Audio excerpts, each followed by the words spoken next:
São pouco mais de 5 horas da manhã, estou acordado porque estava assistindo à Fórmula 1. Quem chegou em primeiro lugar foi o Nico Rosberg da Mercedes, seguido do Kvyat, e em terceiro lugar o Sebastian Vettel da Ferrari. O Felipe Massa da Williams chegou em sexto lugar. O Felipe Nasser, outro brasileiro, chegou na posição 1.400.000, nem lembro. Até porque não dá nem para lembrar, chegou tão atrás. Mas antes de tentar voltar a dormir, que provavelmente eu não vou conseguir, já sofro de insônia mesmo, eu dei uma olhada no Facebook e encontrei um vídeo de uma garota chamada Marcela Tavares que disseram para ela que ela era engraçada e ela acreditou, e ela está falando do assunto do momento. Até aí tudo bem, até porque todo mundo está falando do julgamento da presidente Dilma, que vai acontecer hoje no Congresso Nacional e vai decidir se ela vai ser afastada do cargo ou não. Essa moça, a fim de fundamentar os seus argumentos de que a presidente Dilma tem que ser afastada, ela decide, na verdade, atacar o ex-presidente Lula. E ela faz duas afirmações que eu julguei interessante responder. A primeira, ela diz que Lula e o PT é responsável por toda a corrupção no Brasil.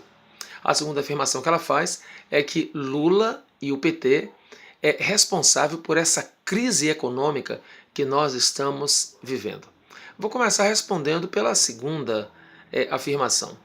Quando ela diz que Lula é responsável por essa crise econômica que nós estamos vivendo, eu acho que ela desconhece um pouquinho a história. Quando Lula estava terminando seu segundo mandato em 2010, a situação econômica do país era tão diferente de hoje que Lula era elogiado pela imprensa nacional e internacional. Vários organismos públicos e privados elogiavam a administração do presidente Lula. Para que você tenha uma ideia, vários opositores que hoje batem no presidente Lula, em 2010, nas suas campanhas para deputado estadual, federal, para governador, eles estampavam a foto de Lula nas suas campanhas. Um exemplo disso é o Gedel Vieira Lima, aqui da Bahia, que tanto bate no Lula hoje, mas em 2010 carregava a foto de Lula para cima e para baixo. Então, não sei exatamente qual é a relação que essa moça está fazendo para dizer que a crise de hoje, o culpado é Lula. Ela também diz na sua primeira afirmação que Lula e o PT é responsável por toda a corrupção no Brasil. Eu acho que essa moça veio de Marte e ela não sabia o que estava acontecendo aqui no Brasil antes do PT chegar ao poder. Deixa eu relembrar para ela e para algumas pessoas algumas coisas da década de 80. Eu sou antigo, então eu lembro algumas coisas, não de ler exatamente, mas de viver. Embora a maioria das coisas que todo mundo sabe é de ler, porque ninguém tem a idade de Metusalém. Mas de viver, deixa eu lembrar para vocês algumas coisas que eu conheço da década de 80. Existia um cantor chamado Bezerra da Silva, saudoso Bezerra da Silva, que já na década de 80 ele denunciava nas suas músicas a corrupção e o roubo que existia pela classe política aqui no Brasil. Uma das suas canções ficou famosa, ele dizendo: "Se gritar pegar ladrão, não fica um, meu irmão". Essa música é da década de 80. Uma outra música dele também que ficou conhecida, o refrão dizia assim: "Se você veio pegar o ladrão, pode voltar pelo mesmo caminho. O ladrão está escondido lá embaixo, atrás de uma gravata e de um colarinho". Renato Russo, da banda Legião Urbana, ele gravou uma música em 1987 chamada Que País é Esse? E essa canção começa dizendo: "Na favela e no Senado, sujeira pra todo lado. Ninguém respeita a Constituição. Qual será o futuro da nação?". O abandono, a irresponsabilidade, a incompetência era retratado em várias e várias músicas. Eu gosto especialmente de uma música da banda Olodum, aqui de Salvador, que na década de 80 gravou uma canção que era chamado de Protesto Olodum. E essa canção tem uma parte que diz assim: "Lá e cá Nordeste Escópia, na Bahia existe uma Etiópia, para o Nordeste o país vira as costas, e lá vou eu". Quantas canções denunciavam a corrupção? Até as canções evangélicas. Um cantor chamado João Alexandre, ele tem uma canção em que um trecho da música ele diz assim: "Homens que compram e que vendem a moral da nação. Brasil, olha para cima". Então, essa moça aí, ela realmente não conhece a história do Brasil.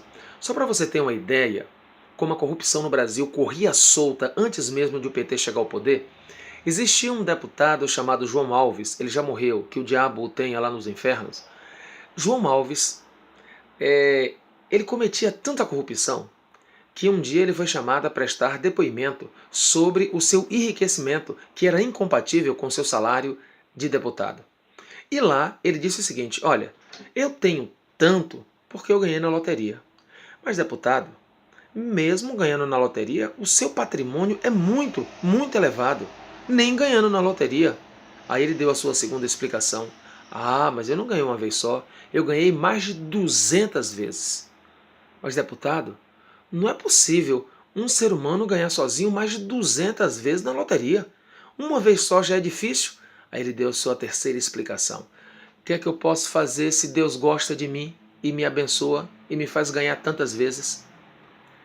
Percebeu o tanto de corrupção que existia na década de 80?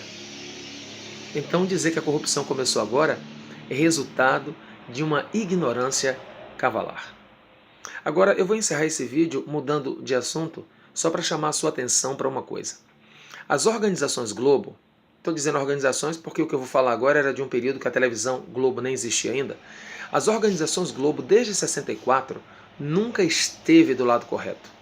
A cadeia de rádio e de jornais das organizações Globo em 64 apoiou o golpe militar, que hoje é tão execrado e tem que ser execrado mesmo. Em 1989, a TV Globo, a Rede Globo, apoiou a candidatura de Fernando Collor, inclusive manipulando matérias jornalísticas, inclusive mostrando o famoso debate entre Lula e Collor, de maneira que a Rede Globo passou os piores momentos de Lula e os melhores momentos de Collor, e com tempos diferentes. A própria Globo admite isso em um livro comemorando os 35 anos do Jornal Nacional em 2005, escrito pelo jornalista Pedro Bial, e pede desculpas por ter feito aquilo ali.